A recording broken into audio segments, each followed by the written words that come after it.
Mă, nu, te rog eu, mai... A, bă, Fani, că dacă m-am oprit, nu pot să... Nu, merg la oprim, unde e? Unde e la oprim? La Mărici. Ce, greu de tot, a? Da, poate. A trebuit și volei. Nu, bine, de dischi, că simt că mă ține în spate. Dacă ai făcut volei ăla. Nu auzi, n-are nicio legătură. Câte ore ai jucat? Băi, n-are nicio legătură. Hernia, da. Deci nu e la antrenament de dimineață, deci până în vot. Acolo mă Aici? ține. Aici? Aici? Da, mă, da, dar nu mai... Pe mare? Nu mă doar, ține. Nu că nu te sta la mare. Da, zic. Dar dacă așa alerga mai repede. Da.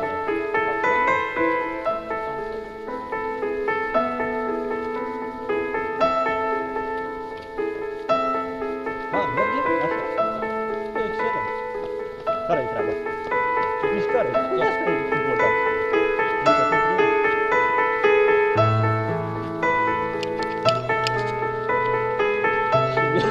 Ești constant. Asta e important.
La acolo, la pahar. Păi da, îmi țin pahar și eu.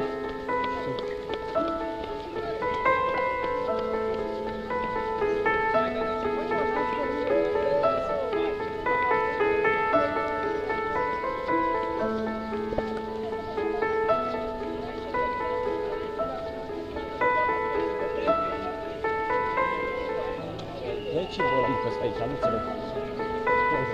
S-a oprit, nu? A, e ștafeta, mă. Da. Nu știam ce.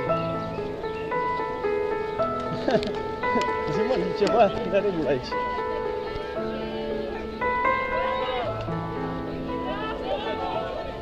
Asta e ceva. Uite, luăm un par și ne încom cu par.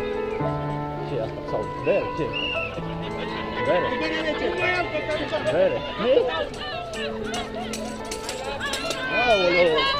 Nu-i asta mie, nu iau, mă, lasă-mă. Aoleu! Vreau numai o prea mică și iau pe jungle să ne oprim. Păi, oameni, uite aici.